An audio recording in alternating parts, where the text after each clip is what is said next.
और बड़ी खबर उत्तराखंड से है। पंचायत चुनाव की तारीखों का ऐलान कर दिया गया है। उत्तराखंड में 2 फेज में 2 चरण में पंचायत के चुनाव होंगे।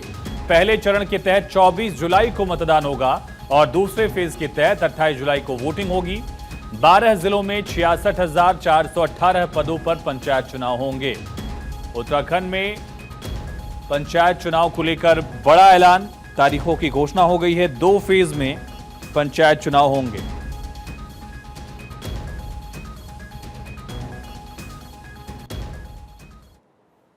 उत्तराखंड में संगठन के चुनाव को लेकर बीजेपी एक बार फिर से सक्रिय हो गई है।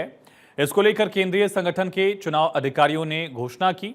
उत्तराखंड में चुनाव अधिकारी की जिम्मेदारी केंद्रीय राज्य मंत्री हर्ष मल्होत्रा को सौंपी गई। इसको लेकर चुनाव प्रभारी खजान दास ने जानकारी दी। बताया कि 1 जुलाई तक प्रदेश का संगठन ढांचा तय कर लिया जाएगा। जुलाई से पहले भाजपा प्रदेश अध्यक्ष की भी घोषणा हो जाएगी। ऐसे में लंबे समय से चली आ रही कवायद को विराम लग जाएगा, ये उम्मीद की जा रही है।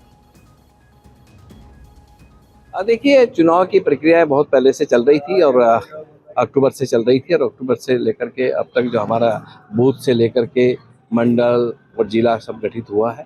और ये हमारा प्रदेश का चुनाव भी बहुत पहले हो जाना चाहिए था, किंतु पहलगांव का घटना को लेकर के और ऑपरेशन सिंदूर को लेकर के ये चुनाव टला है और अब संगठन ने अनुमति दी है।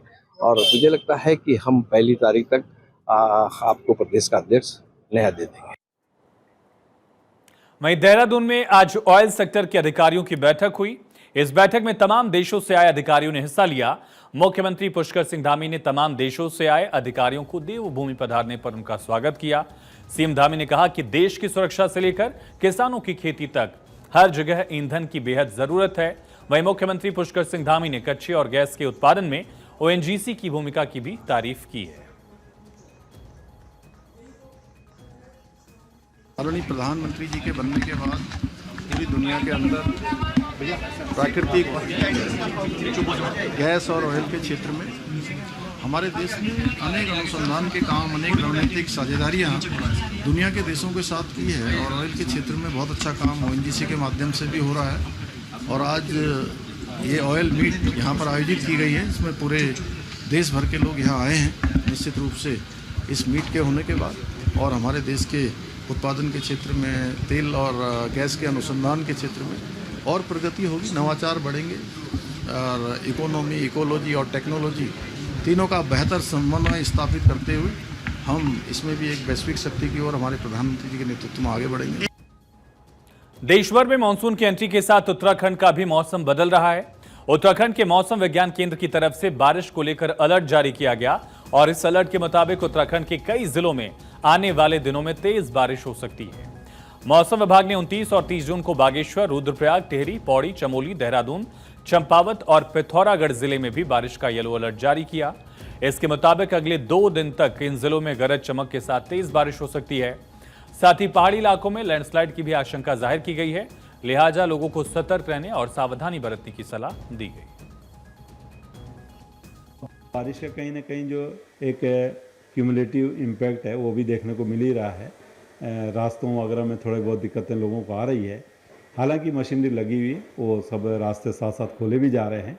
तो यही है कि जो लोग आवागमन कर रहे हैं वो थोड़ा धैर्य रखें और जहाँ पर रास्ता बंद है या कुछ इस तरह का तो थोड़ी देर जो इंतज़ार करें सेफ जगह पे। जब रास्ते वगैरह खुलते हैं तो आगे बढ़ सकते हैं। तो बारिश तो जो हल्की से मध्यम है, जैसे मैंने बोला, वो लगातार ही वो चलने वाली है। ऋषिकेश के व्यापारी और सामाजिक कार्यकर्ता गगनदीप सिंह बेदी को राज्य की धामी सरकार ने एक बड़ी जिम्मेदारी सौंप दी है।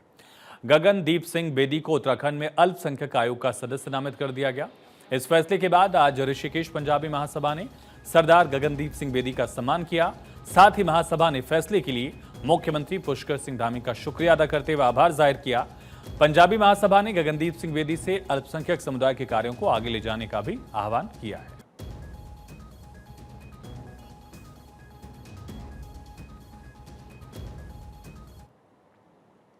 बीते दिनों सोशल मीडिया पर मसूरी माल रोड पर मौजूद रोपवे को लेकर भ्रामक प्रचार किया जा रहा था। पर्यटकों में डर का माहौल पैदा हो गया। पर्यटन नगर मसूरी की छवि पर भी इसका असर पड़ा। सोशल मीडिया पर किए जा रहे दावे के बाद मौके पर पूरी छानबीन की गई। सुरक्षा के इंतजामों को परखा गया। इसके बाद सच्चाई सामने आई और मसूरी रोपवे पर्यटकों के लिए पूरी तरह से सुरक्षित बताया गया। निरीक्षण का काम मुख्य रज्जुमार्ग निरीक्षक ने किया था, जिसके बाद उन्होंने यहां पर जरूरी उपकरणों के लगाए जाने के निर्देश दिए। साथ ही रोपवे में निर्देशों का पालन करते हुए आवश्यक कार्रवाई की गई। इसके बाद आईटी रुड़की के इंजीनियर्स ने भी इसका निरीक्षण किया, फिटनेस प्रमाण पत्र जारी किया। आईटी रुड़की हर 6 महीने में यहां का निरीक्षण करती है और फिटनेस प्रमाण पत्र जारी किया जाता है। इससे पहले रोपवे संचालक ने बताया था कि हर दिन 2 घंटे की जांच के बाद रोपवे का ट्रायल किया जाता है। यहां पर सारी सुरक्षा के इंतजाम है। समय समय पर विशेषज्ञों का दल भी यहां पर जांच के लिए आता है। ऑल रोड में जो हमारा गन हिल पर रोपवे है, इसका समय समय पर निरीक्षण ब्रिडकुल द्वारा किया जाता है।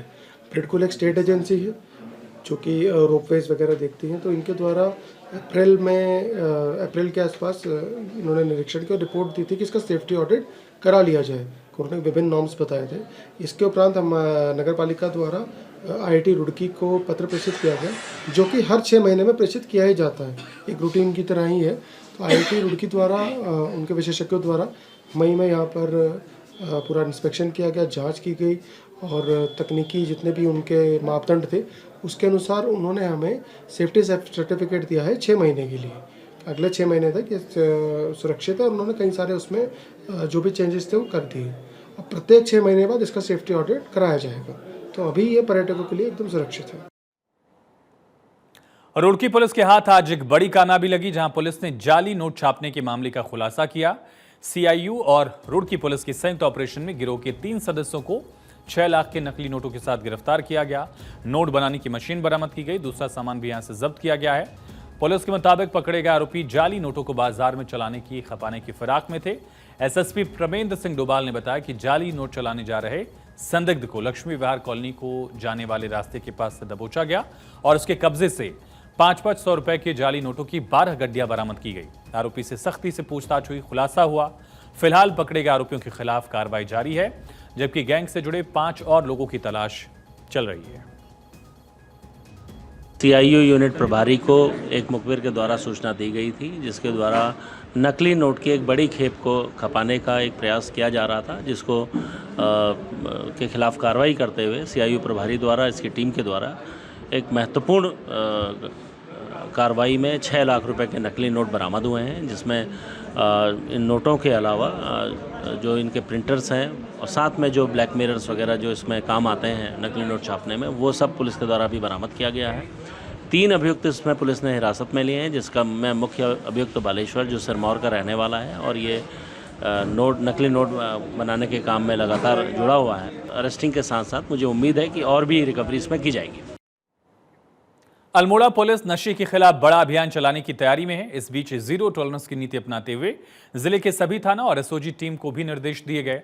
इसके मुताबिक नशा तस्करों के खिलाफ कड़ी कार्रवाई की जाएगी। निर्देशों के बाद जिले में लगातार नशा तस्करों की गिरफ्तारी हो रही है। इसी सिलसिले में आज चेकिंग के दौरान विवेकानंद द्वार के पास से एक और आरोपी को गिरफ्तार किया गया। इसके पास से पुलिस को 5.05 ग्राम अवैध हेरोइन मिली है। पकड़ी गई ड्रग्स की कीमत करीब 1,51,500 रुपये बताई गई।